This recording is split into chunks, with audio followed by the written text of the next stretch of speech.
My grandfather, a man who was once a soldier and a brilliant entrepreneur, passed away after a sudden illness. The funeral had just concluded when the entire family immediately plunged into matters of inheritance. I always thought he would leave a will, as for years he had told me, "Archer, the future of this company lies in your hands." But when the court released the inheritance documents, no will was submitted. The entire estate automatically fell to my father. Just a few days later, he kicked me out of the company and handed the executive position to my younger brother, a man who has never worked seriously a day in his life. I lost both the person I loved most and my career. But then on a rainy night, a stranger appeared. He handed me a sealed envelope, looked me straight in the eyes, and said only one thing: "You need to know the truth." Trembling, I opened the envelope, and what was inside left me stunned. "Hello, my name is Archer May. I'm 30 years old, living in Denver, Colorado, a city not as bustling as New York, but far from the tranquility of small towns. Denver has a certain balance, vibrant enough for me to feel the pulse of life, yet quiet enough for me to hear my own thoughts. But to be honest, my life has never truly been peaceful. Not because of this city, but because of my family. A long, complicated story filled with shadows and wounds that never fully heal. I grew up in what people might call a well-off family. Not the kind of ostentatious wealth with lavish mansions or supercars, but comfortable enough to never worry about food or clothing. My family owns a construction and real estate investment company, May & Sons, a name that sounds prestigious but hides a labyrinth of conflicts within. The man who laid the foundation for it all was my grandfather, Eugene May, a former soldier, a man I always respected, not just because he was my grandfather, but because he taught me nearly everything I know about life. My grandfather was an extraordinary man. Tall, with a deep, steady voice, his eyes always carried a warmth. As a child, I would sit by his side, listening to stories of his time in the military. He spoke of the harsh days on the battlefield, of iron discipline, of how a man must stand tall even when the world collapses around him. "Archer," he once said, gently patting my shoulder, "in life, honor is the only thing no one can take from you unless you give it up yourself." I carried those words with me like a small flame burning steadily in my heart, especially when everything became chaotic. After leaving the military, my grandfather built May & Sons from scratch. From a tiny office in the suburbs of Denver, he turned it into a reputable company in the construction industry. He worked with all his heart, not just for money, but because he believed every project was a legacy, a mark of honesty and responsibility. He always said, "A sturdy building must be constructed on a foundation of fairness." That was how he treated everyone, from employees to partners. He wasn't just an entrepreneur, he was a teacher, a guide. I was closer to my grandfather than anyone else in the family. My mother passed away when I was young, and my father, Harvey May, never really cared about being a father. My father was a cunning man, skilled at navigating the worlds of business and politics.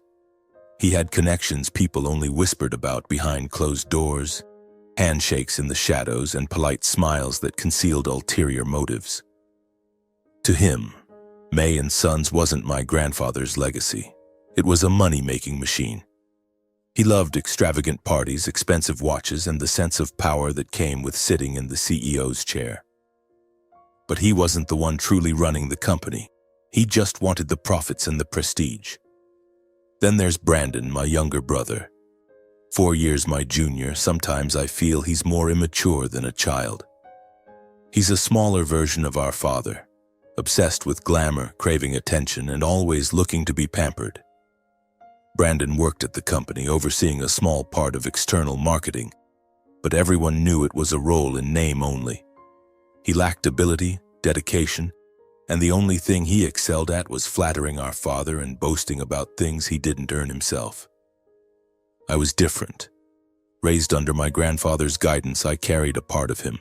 His discipline, his integrity, and his belief that work isn't just about making money, but about building value. When I graduated college, my grandfather called me into his office. a simple room with an old wooden desk and a framed photo of him in his military uniform. "Archer," he said, "I want you to help me preserve this legacy. Not for the money, but for what we've built." That was the day I officially became the CEO of May & Sons at just 25 years old. I threw myself into the work like a man possessed. I wanted to prove I was worthy of my grandfather's trust. I learned to read technical blueprints, negotiate with contractors, and build relationships with clients. Some nights I slept at the office, papers piled high on my desk, cold coffee by my side. I once steered the company through tough deals, like the time we nearly lost a major contract with a real estate conglomerate because a competitor played dirty. I flew to Chicago, met the client face-to-face, and convinced them with my sincerity and a detailed plan I'd prepared over 3 sleepless days. We won that contract, and my grandfather, though already retired, came to the office to hug me. "I'm proud of you, Archer," he said. But life was never as simple as I hoped. Beneath the polished surface of the May family, cracks began to show. My father grew more distant, caring only about bank account numbers and powerful connections. Brandon sank deeper into a life of indulgence, spending recklessly and leaning on the family name. I tried to keep everything balanced, to protect my grandfather's legacy, but I didn't know a storm was coming. A storm that would destroy everything I held dear. Everything began to crumble on a gray October morning in Denver, with a light drizzle falling from the sky. I was in the office reviewing the progress of a major construction project when my phone rang. The trembling voice of my grandfather's housekeeper, Clara, came through the line. "Archer, come to the hospital right away. Mr. Eugene, he's not doing well." My heart seemed to stop. I dropped everything. Papers, laptop, still hot coffee, and rushed out of the office, driving like a madman through the slick streets. When I arrived at the hospital, my grandfather was lying there on the hospital bed, his face pale but still bearing the resolute expression of a soldier. He'd had a stroke, the doctor said, and there wasn't much time left. I held his hand, frail but still warm, and tried to hold back my tears.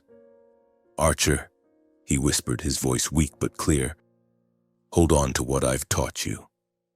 Don't let them take it away." I nodded, though I didn't fully understand what he meant. Who were they? And what was it? All I knew in that moment was that I was losing the most important person in my life. My grandfather passed away that night at the age of 83. I sat by his bedside, listening as the machine slowly fell silent, feeling as though the world was collapsing beneath my feet. I didn't cry. Not because I was strong, but because I didn't know what to do with the pain tearing through my chest. My grandfather wasn't just my mentor, my spiritual father. He was the flame that lit my path. Now that flame was gone, and I felt utterly lost. His funeral was held 3 days later, as grand and crowded as I'd expected. May & Sons was a well-known name in Denver, and my grandfather was a respected man. Businessmen from the real estate world, former soldiers who had fought alongside him, and longtime company employees all came to pay their respects. The funeral home was filled with flowers, pristine white wreaths mingled with formal condolences. I stood there in a black suit, trying to maintain a calm exterior, but inside I was a storm. Every handshake, every condolence felt like a quiet cut, reminding me that my grandfather was truly gone. My father, Harvey, appeared as impeccable as ever. Tailored suit, perfectly styled hair, and a flawless social smile. He shook hands, offered measured thanks, but I saw the coldness in his eyes. He wasn't grieving, not really. To him, the funeral was just an event to get through, an opportunity to solidify his standing in the business world. My younger brother, Brandon, was even worse. He arrived late, wearing an expensive but wrinkled suit, and spent most of the time in a corner scrolling through his phone, only looking up when someone important came to chat. I watched him, and for the first time I felt an unbridgeable distance between us. They don't understand, I thought. They don't understand what losing Grandpa really means. In the days following the funeral, I tried to return to work, but nothing felt the same. The May & Sons office, once my pride, now felt empty. Then came the day of the will's announcement, a week after the funeral. I didn't expect much, not because I didn't care, but because I believed my grandfather had everything planned out. He had told me more than once that I would take over May and Sons, not just because I was his grandson, but because he trusted me to uphold his values. "Archer," he'd said during a walk around a construction site, "I didn't build this company to be a money-making machine. I built it to be a legacy, and I want you to be the one to preserve it." I believed him, believed in that promise, and I thought his will would reflect it. We gathered at the lawyer's office, a cold room with dark wooden walls and the smell of old paper. My father sat at the head of the table, exuding confidence as if he already knew how things would unfold. Brandon sat beside him, fidgeting with an expensive fountain pen, his expression indifferent. I sat across from them, trying to stay calm despite my pounding heart. My grandfather's lawyer, Norman Pierce, a thin man with thick glasses and a dry voice, entered the room holding a stack of documents. He glanced around, his eyes briefly meeting mine, and I felt a sinking premonition. "Ladies and gentlemen," Norman began, his voice as flat as if reading a report, "I regret to inform you that Mr. Eugene May did not leave a will." The blood in my veins seemed to freeze. No will? That was impossible. My grandfather was meticulous, disciplined, a former soldier who never left anything to chance. I looked at my father, and the smirk on his lips sent a chill down my spine. Brandon looked up from his pen, his eyes gleaming as if he'd just won the lottery. "Without a will," Norman continued, "Mr. Eugene's entire estate will be distributed according to the law to his direct heir, his son, Mr. Harvey May." My father stood up, clapping his hands once as if concluding a successful meeting. "Thank you, Norman," he said, his voice dripping with self-satisfaction. "I'll ensure my father's legacy is managed properly." He turned to me, his smile barely concealing his triumph. "Archer, you've done well, but I think it's time this family took a new direction." I didn't respond. I couldn't. In my mind, my grandfather's words echoed, words about honor, legacy, and truth. But now they felt like a fading dream. I left the lawyer's office and stepped out into Denver's cold streets, feeling as though I'd lost not just my grandfather, but the entire world I'd built. The next day, my father called a shareholders' meeting at May & Sons. I attended, though I knew nothing good awaited me. In front of the entire board, he announced that he would take full control of the company. He spoke of a new vision, of necessary changes, but I knew it was all a performance. Then he turned to Brandon, placed a hand on his shoulder, and declared that Brandon would replace me as CEO. "He's the future of this family," my father said, his voice filled with pride. Brandon grinned, as if he'd just been crowned. And then, like a final stab, my father looked directly at me. "Archer, you've worked hard, but I think the company no longer needs you." The room fell silent. I felt everyone's eyes on me, a mix of pity and awkwardness. I wanted to protest, to say that I'd poured my sweat and heart into keeping May & Sons afloat through tough times, that this was my grandfather's company, not his. But I said nothing. I stood, left the meeting room, and walked out of the building I'd once called home. The rain kept falling, cold droplets pelting my face as I stepped out onto the streets of Denver. I didn't have an umbrella or a coat, just a suit now soaked through. I walked aimlessly through familiar streets that now felt foreign. Each step grew heavier, as if I were carrying the weight of a world that had just collapsed. May & Sons wasn't just my job, it was my dream, the promise I'd spent my youth fulfilling. And now, it had been stolen from me by my own father, a man I once thought, despite our distance, was still family. The days that followed passed in a haze. I returned to my small apartment, a place I'd rarely spent time in before because work always kept me busy. Now it felt like a cage, trapping me with inescapable thoughts. I lay on the sofa, staring at the ceiling, trying to find a reason to get up each morning. But all I felt was emptiness. My grandfather was gone. The company was lost, and family. The thing he always told me to cherish was now just a bitter joke. Money started running low. I wasn't one to spend recklessly, but my savings weren't enough to sustain me forever, especially without an income. I applied for jobs at other construction companies in Denver, but each time I received polite rejections. An old friend, now working for a large corporation, texted me, "Archer, I hate to say this, but there's a rumor that your father is bad-mouthing you to business partners. He's got a lot of influence, you know." Reading that message felt like a punch to the chest. My father hadn't just fired me. He was making sure I'd never recover. I started taking odd jobs to get by. I drove delivery trucks, cleaned construction sites, even worked as a server in a small bar on the outskirts of town. These jobs didn't match my skills or bring any pride, but they kept me afloat. Each day I woke up, put on worn-out work clothes, and told myself it was only temporary. One evening I was invited to a family gathering at my father's house. I decided to go, wanting to face my father and Brandon, if only to prove I was still standing.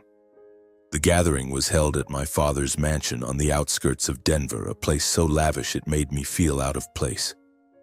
Expensive paintings hung on the walls, chandeliers cast sparkling light over wine glasses, and the laughter of elite guests echoed through the room. I wore a simple dress shirt, the best thing left in my wardrobe, and walked in, feeling like an outsider in my own family's home. Brandon, as usual, was the center of attention. He stood in the middle of the crowd, boasting about a new marketing campaign he led for May and Sons, though I knew it was the work of the staff. The guests clapped, raised their glasses in a toast, and Brandon grinned as if he truly deserved it.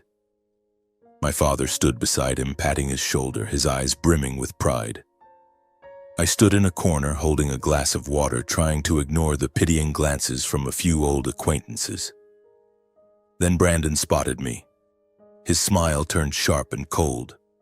"Archer," he called out, his voice dripping with mockery. "Didn't expect to see you here. I heard you're working on construction sites now? That's fitting." The room erupted in laughter, and I felt blood rush to my face. I wanted to fire back, to say that at least I earned my money through honest work, unlike him who just rode our father's coattails. But I stayed silent, gripping my glass tightly. My father approached, placing a hand on Brandon's shoulder, and spoke loudly enough for everyone to hear. "Don't mind him, Brandon. Your brother's just finding his way. You, on the other hand, are the future of this family. Everything, the company, this house, the yacht, will be yours one day." Those words were another knife, cutting deeper than when I was fired. I looked at my father, searching for any trace of familial warmth, but all I saw was cold arrogance. I left the party early without saying goodbye. On the drive home, I pulled over at a small park, sat on a wooden bench, and let memories of my grandfather flood back. I remembered the evenings he spent with me, talking about fair business practices, about how a man must stand tall no matter how harsh life becomes. "Justice and truth always find a way to return," he once said, and I wondered if that was true. In this moment, having lost everything, justice felt like an empty promise. But then, a few weeks later, a rumor began to spread. I heard it from an old friend who once worked at my grandfather's lawyer's office. "Archer," he said over the phone, his voice low as if afraid someone might overhear, "there's talk that Mr. Eugene did leave a will, but it disappeared." I sat up, my heart pounding. A will? If that was true, why did Norman Pierce say there wasn't one? And why would it disappear? I started replaying everything in my mind. My grandfather's words, my father's cold gaze, Brandon's triumphant smirk. Something wasn't right. I could feel it.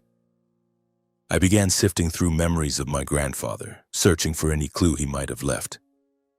He was a meticulous man. If he'd written a will, he would have ensured it was protected. I went to see Clara, the only person in the family I still trusted.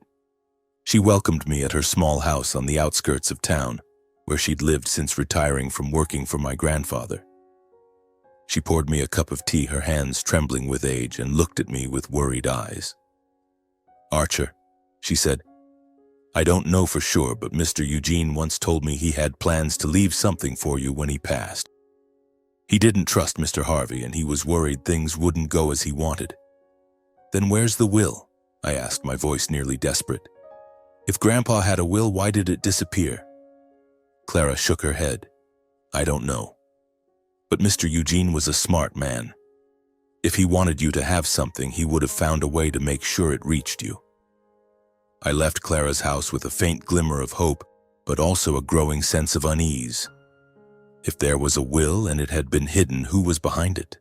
My father, Norman Pierce, or both? I had no proof, no leads, only a gut feeling that the darkness enveloping my family ran deeper than I'd ever imagined. That night in Denver was colder than usual, the wind sweeping through the empty streets carrying the sharp chill of autumn.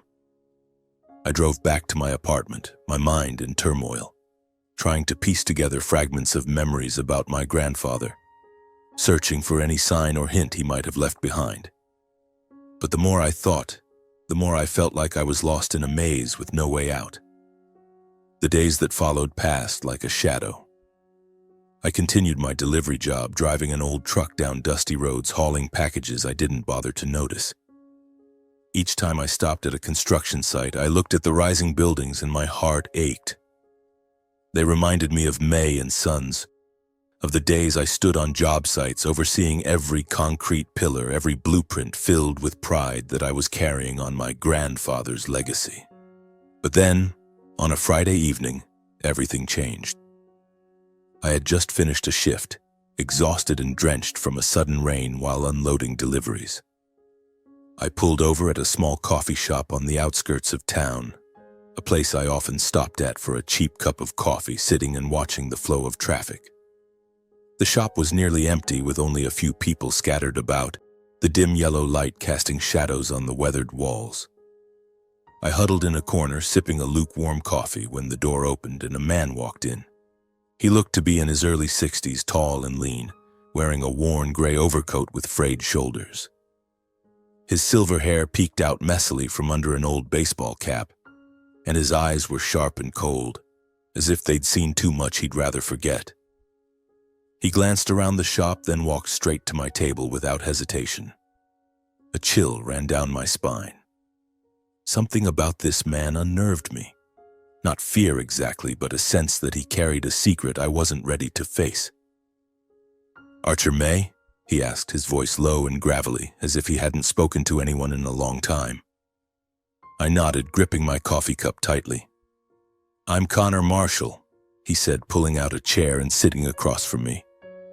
"I was a friend of Eugene's from our military days." I blinked, trying to process this. My grandfather rarely spoke of his military friends, but I knew he had deep bonds with comrades he considered brothers. "You knew my grandfather?" I asked cautiously. Connor nodded, pulling a brown envelope carefully sealed with red wax from his coat pocket. He slid it across the table, his eyes never leaving mine. "Open it," he said, "but not here. At home, when you're alone. And be careful, Archer. There are people who don't want you to see what's inside." I stared at the envelope, my heart pounding. It was thin but felt heavy, as if it held a secret that could change everything. "Why are you giving me this?" I asked, lowering my voice. "And why now?" Connor sighed, his gaze drifting to the window as if checking for anyone watching. "Eugene was my brother," he said. "We went through the war together, and I owe him my life. Before he passed, he gave me a task. He said if anything happened to him, I was to find you and deliver this to you personally." A chill ran through me. "What happened?" I asked, my voice trembling despite my effort to stay calm. Connor leaned forward, his voice urgent. "Eugene didn't trust his lawyer, Norman Pierce. He thought his will might be tampered with. So he made a copy and entrusted it to me. But after he died, I was hunted. A group of thugs, hired men, came after me. They threatened my life, told me to destroy anything related to Eugene. I've been living in hiding, moving constantly, but I couldn't break my promise to him." My head spun. "Who's behind this?" I asked, though a part of me already suspected the answer. Connor looked me straight in the eyes. Your father. I don't have direct proof, but I know him. He has money, connections, and motive. Eugene told me Harvey never understood the true value of May and Sons. He feared Harvey would destroy everything, and he wanted you to be the one to protect that legacy. I gripped the envelope tightly, feeling it burn in my hands. Why didn't you come sooner? I asked, unable to hide my frustration. My grandfather's been gone for months. I've lost everything. Connor shook his head, his eyes filled with regret. I wanted to come earlier, Archer, but I was being watched. I had to be sure I wouldn't lead them to you. He stood, pulling his cap lower. Be careful, Archer. Contact me if you need me, he said again. The people behind this won't stop at threats. They'll do anything to protect their secrets. Then he disappeared out of the shop, leaving me with a slip of paper bearing a phone number and the envelope in my hands. I returned to my apartment, locked the door, drew the curtains, and sat at the kitchen table. It was late, with only the steady sound of rain outside the window. I opened the envelope, my heart pounding. Inside were 3 items: a copy of a will, a handwritten letter, and a small USB drive. I opened the will first. It was meticulously typed, bearing my grandfather's signature and a notary's seal. The contents were clear. My grandfather left all his shares in May and Sons to me, along with other assets, including his estate, a coastal mansion, and a yacht worth over $10 million. He included a note that I was to preserve the family legacy with honesty and honor. I read it over and over, tears welling up. My grandfather had kept his promise to me, even from beyond the grave. Next, I opened the handwritten letter. His writing was strong but slightly shaky, as if penned in his final days. Archer, it began. If you're reading this, things have gone wrong. I trust you, but I don't trust those around you. Hold on to what I've taught you and don't let them take what's yours. I've always been proud of you. I slumped over the table, tears falling onto the paper. My grandfather's voice echoed in my mind, clear and warm, as if he were sitting beside me. Finally, I plugged the USB into my laptop. An audio file appeared. I pressed play, and my grandfather's voice filled the room, frail but resolute. Archer, if you're hearing this, I'm no longer here. I wrote a will, but I fear it won't reach you. Norman Pierce isn't trustworthy, and I'm afraid your father will do whatever it takes to seize May and Sons. I gave a copy to Connor Marshall, my old comrade. If something happens, find Connor. He'll help you. The recording ended, and I sat there, frozen, feeling as though the world had turned upside down. I didn't sleep that night. I paced the apartment, clutching the envelope. Connor's words echoed in my mind. My father, Harvey, was the mastermind. I didn't want to believe it, but the pieces were falling into place. My father's coldness at the funeral, his triumphant smirk when he fired me, the rumors that he was sabotaging me in the business world. But how could I prove it? The copy of the will, the letter, and the recording were all I had, but they weren't enough to confront my father and Norman Pierce, men with the money and power to twist the truth. I thought of Connor, of what he'd endured, living in hiding, hunted just to keep his promise to my grandfather. I felt a deep respect, but also fear. If my father was truly behind hiring thugs to silence Connor, what was I up against? I looked out the window, watching the city lights flicker in the rain. I couldn't imagine it, but I knew the road ahead wouldn't be easy. A darkness was lurking, and I had to be careful. One small mistake could cost me everything. I knew I couldn't act alone. The copy of the will, though signed and notarized, was just a piece of paper without legal recognition. My grandfather's letter and recording were valuable pieces of the puzzle, but they weren't enough to turn the tide. I needed someone who understood the law, someone who could help me turn these clues into a weapon. That's why I sought out Stephen Ellsworth, a lawyer specializing in wills and estates. He was a seasoned veteran in the legal world, and more importantly, he wasn't afraid to take on the powerful. I arranged to meet Stephen at his office in downtown Denver, a small but elegant building with glass walls overlooking the bustling streets. When I walked in, Stephen rose from behind his desk, shaking my hand with a firm grip and a sharp gaze. He was about 50 with salt and pepper hair, dressed in a navy suit.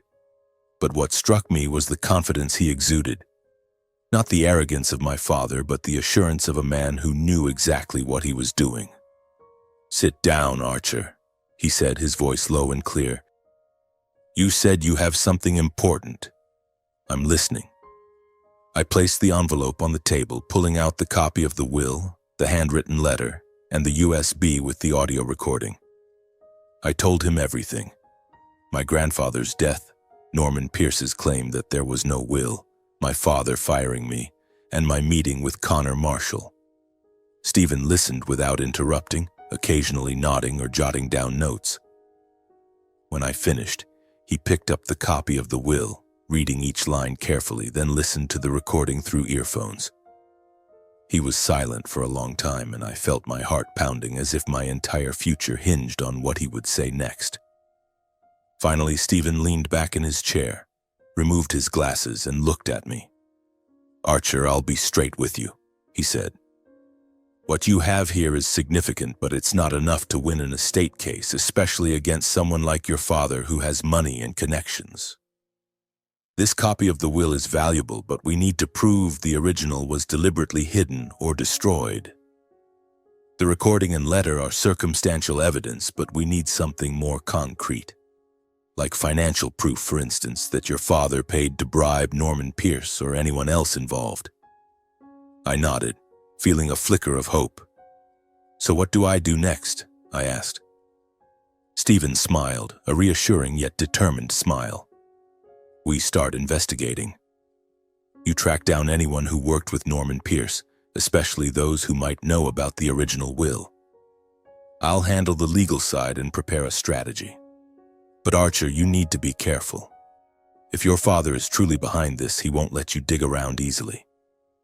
I left Stephen's office feeling as if I'd glimpsed light at the end of the tunnel. Nothing was resolved yet, but at least I had a direction, an ally.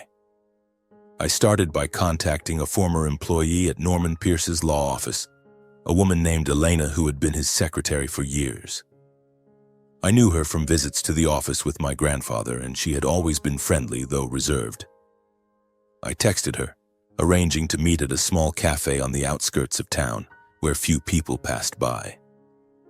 Elena arrived late, looking nervous, constantly glancing over her shoulder as if afraid of being followed. "Archer," she said in a low voice, "I don't know if I should be talking to you. But because you're Eugene's grandson, I'll tell you the truth." She paused, taking a deep breath. "I saw the original will, Archer. It was kept in Mr. Pierce's safe. I didn't read the details, but I know it had Eugene's signature. Then one day after he passed, it disappeared. I asked Mr. Pierce about it, but he told me to stay out of it, that it wasn't my business." My blood boiled. "Are you sure, Elena?" I asked, trying to keep my voice steady. She nodded, her eyes filled with fear. "I don't have proof, Archer.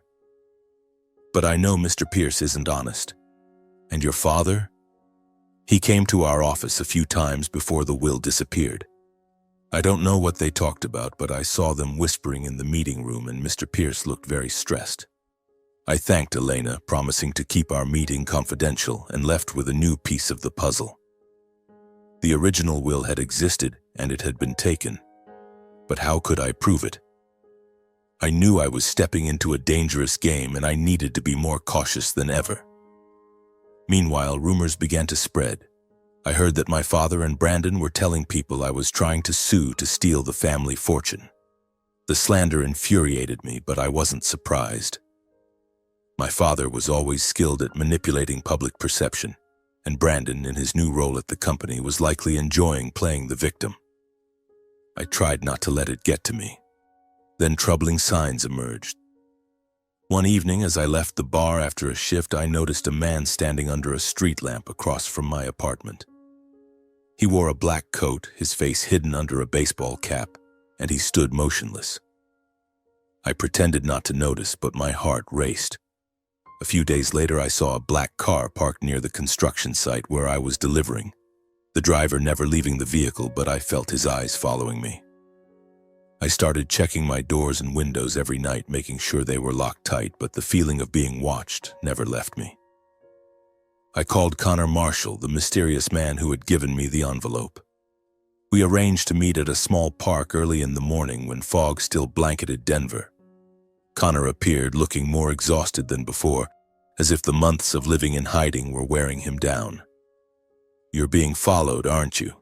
he asked as soon as he sat on the bench beside me. I nodded, recounting what had happened. Connor sighed, his eyes filled with worry. "Archer, I told you. Your father once hired people to take me out, and he won't hesitate to do it again. You're on the right track, but you need to be careful.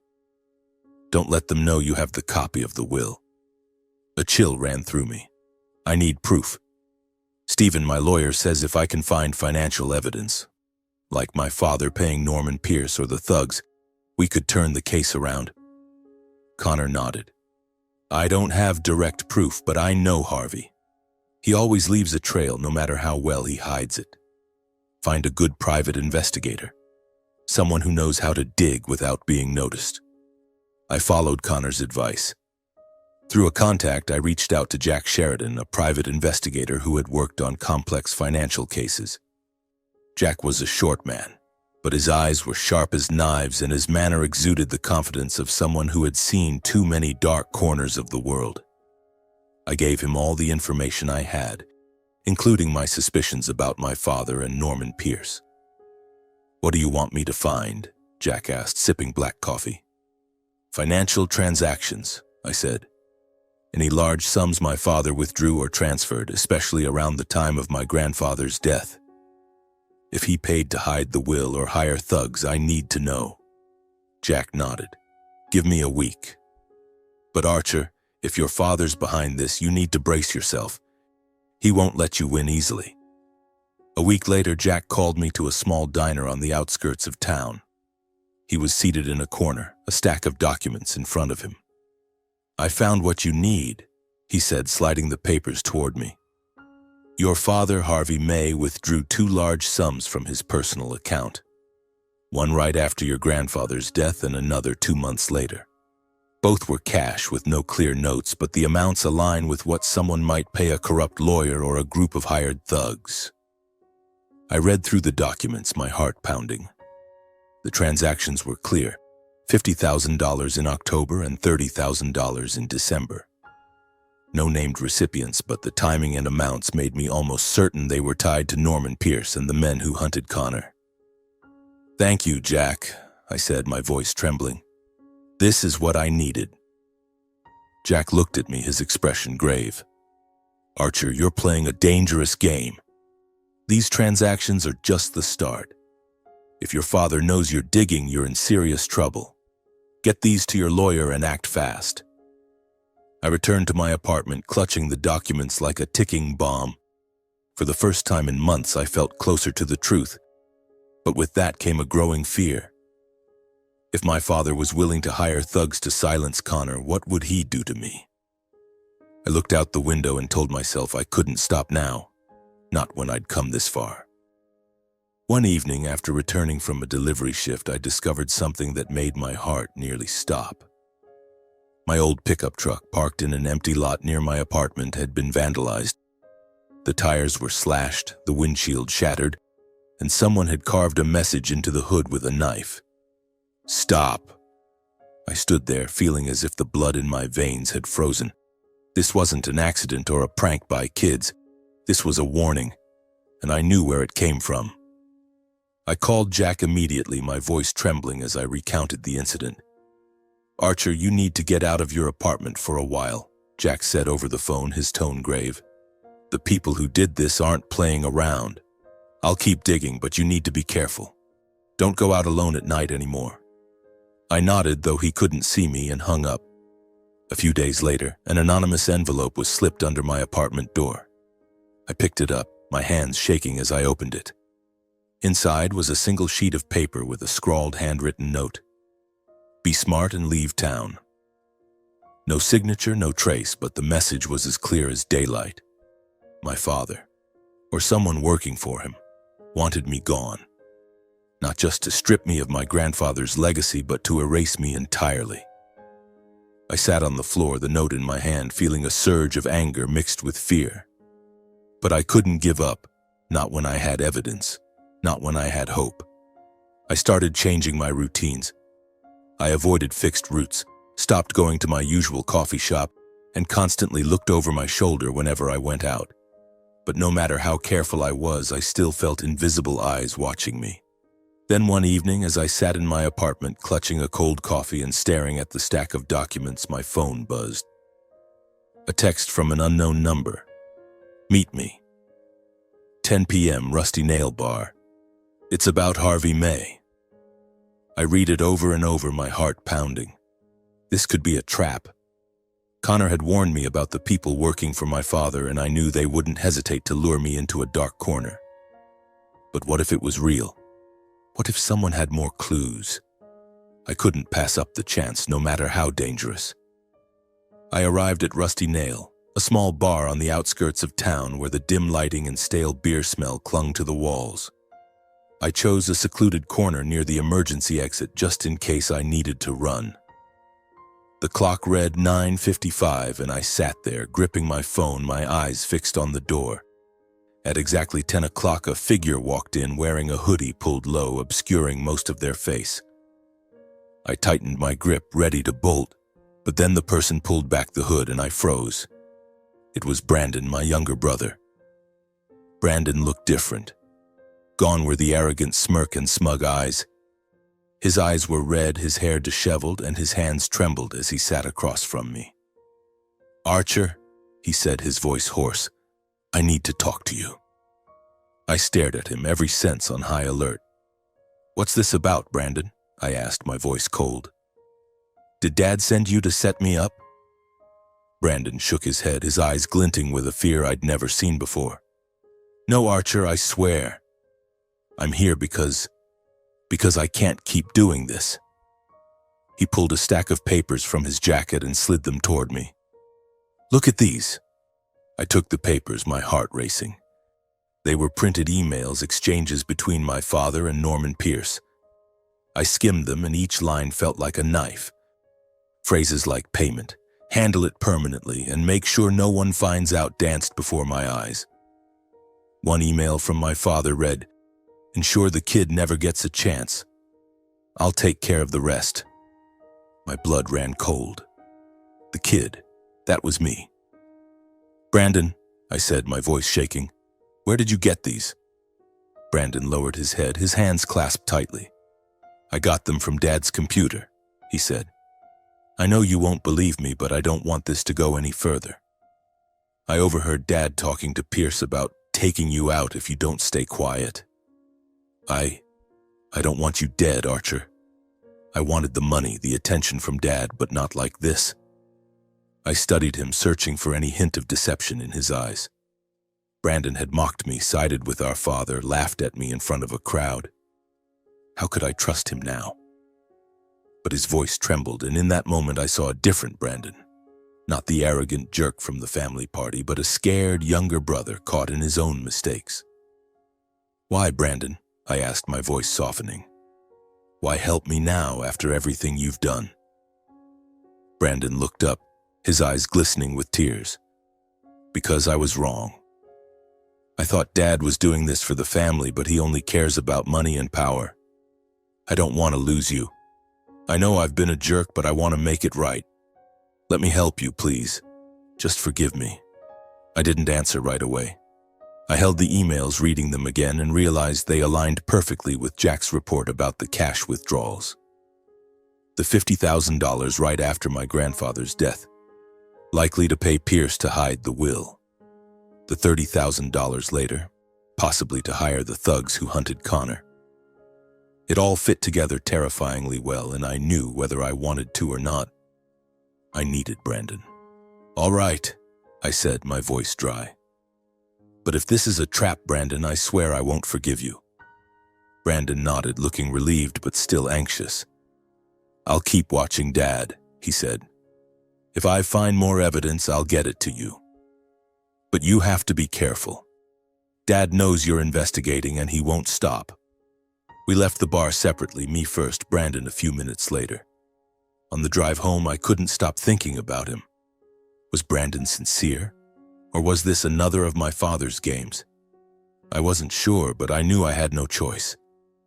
Brandon might have betrayed me before, but now he could be the only one to help me uncover the truth. The next morning, I met Stephen Ellsworth at his office, bringing everything I had: the copy of the will, my grandfather's handwritten letter, the USB with the audio recording, Jack's financial report, and the emails from Brandon. Stephen examined each document, his eyes sharp as a hawk's. "Archer," he said, closing the file, "this is enough for us to file a petition with the probate court. We'll request to reopen the inheritance case on the grounds of suspected fraud. But you need to understand, this will be a fierce battle. Your father and Norman Pierce won't take this lying down." I nodded, feeling a mix of determination and anxiety. "I'm ready," I said, though a part of me still trembled. "As long as we can reclaim what belongs to my grandfather, I'll do whatever it takes." Stephen smiled, a confident smile. "Good. I'll prepare the lawsuit and file it with the court today. Brace yourself, Archer. Your father has a lot of influence, and he'll pull every trick in the book to bring you down."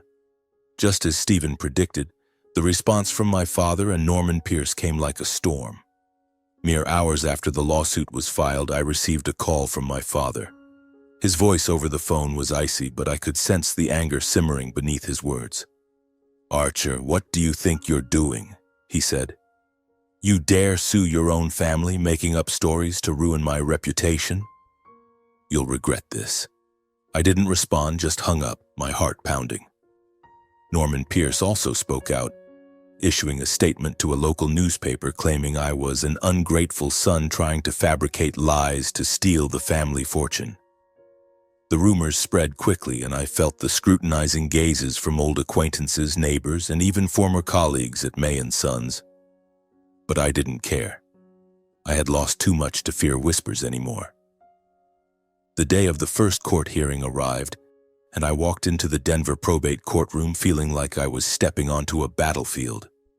The room was cold, with dark wooden walls and a tense atmosphere. My father sat on the other side, dressed in an expensive suit, his face expressionless.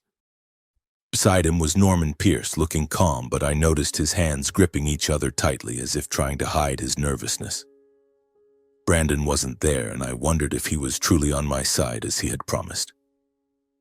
The judge, a middle-aged woman with a stern gaze, asked Stephen to present our case. Stephen stood, his voice resonating with strength and clarity. He argued that there was evidence suggesting my grandfather Eugene May's original will had been deliberately hidden or destroyed, and we requested the court to reopen the inheritance case.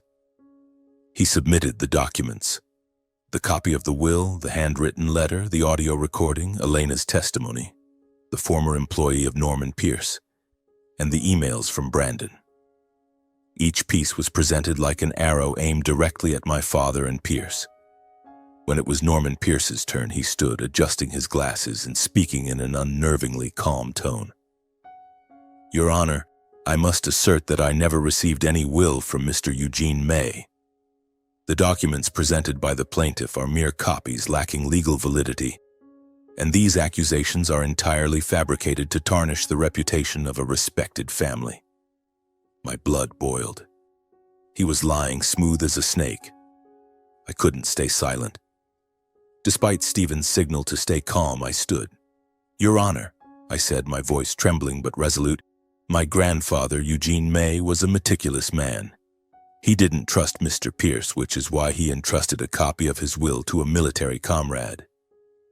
Mr. Pierce is lying, and I have evidence to prove it." The courtroom fell silent.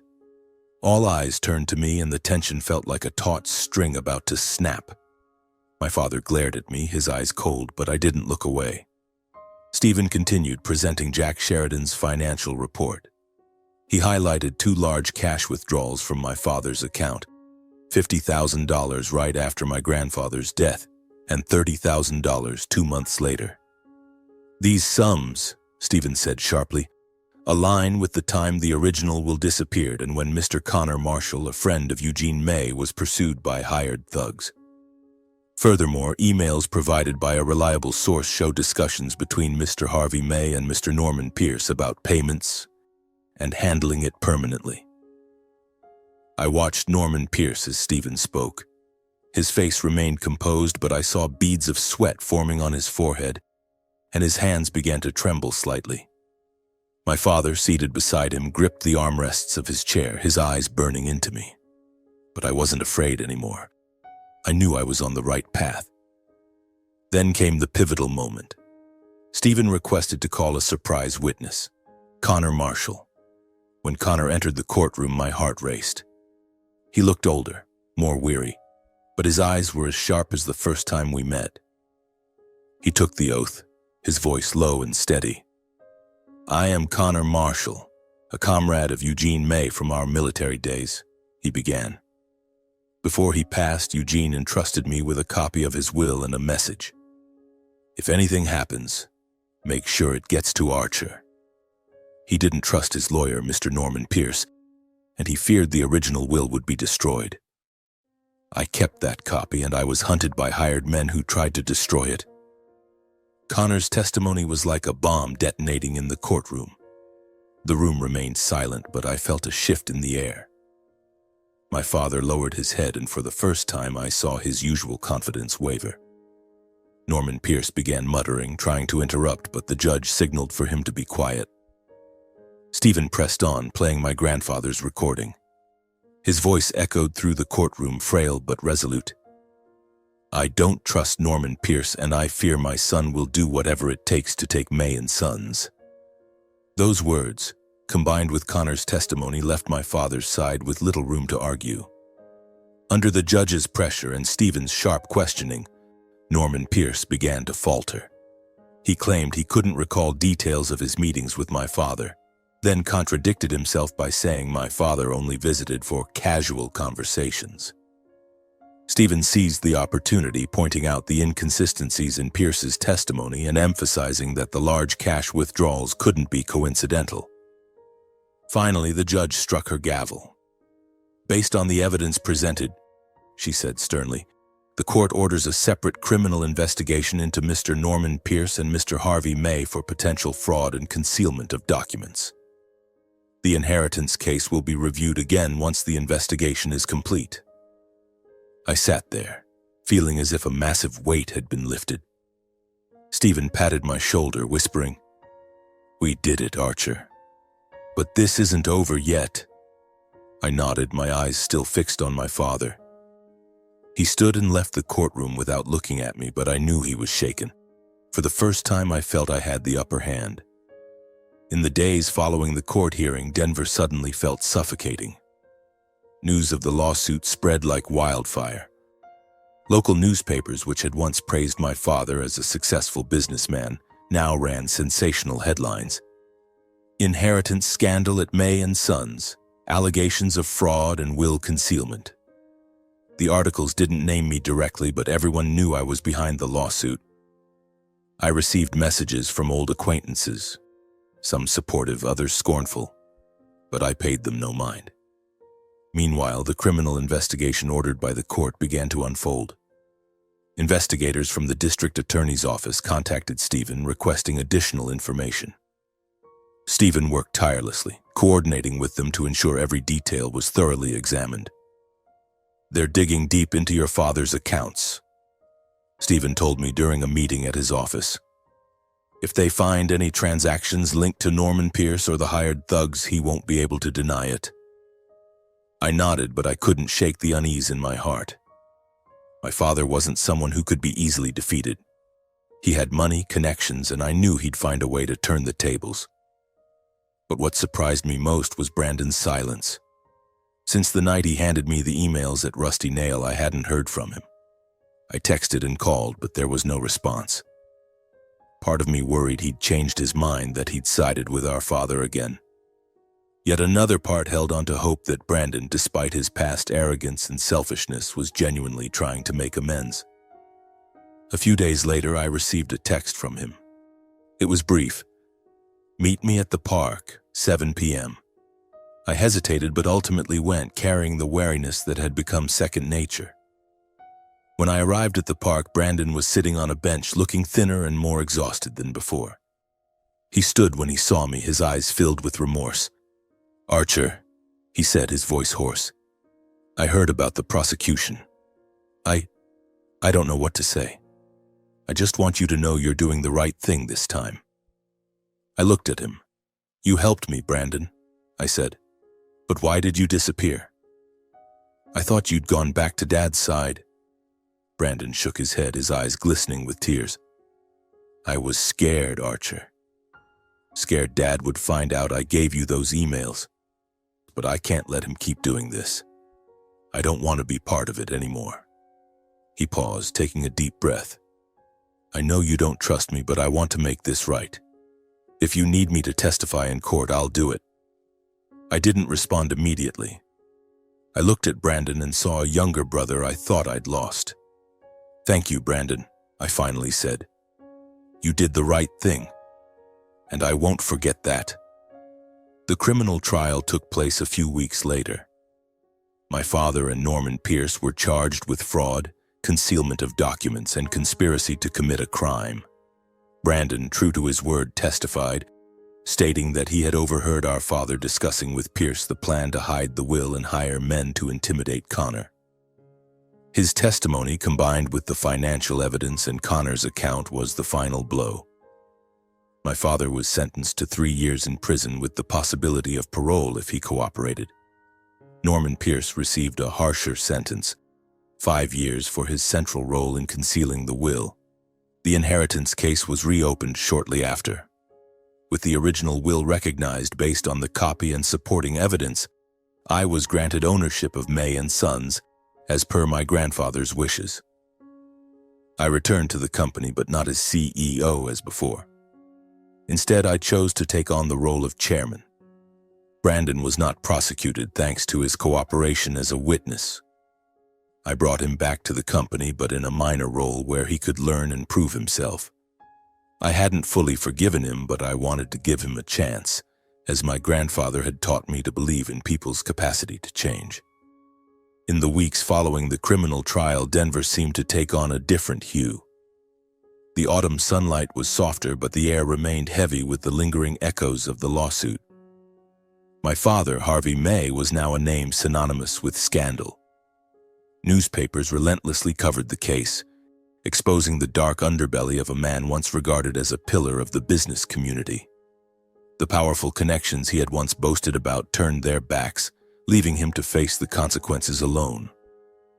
The image of the empire of May and Sons, which my father had tried to build on deceit, was now nothing more than a stain in the eyes of the public. I returned to May and Sons as chairman, not to gloat over my victory, but to repair what had been broken.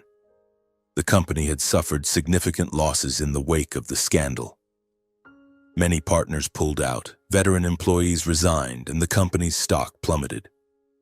But I wasn't discouraged. I remembered my grandfather's words. A sturdy building must be built on a foundation of fairness. I began restructuring, hiring new managers, focusing on transparency and quality.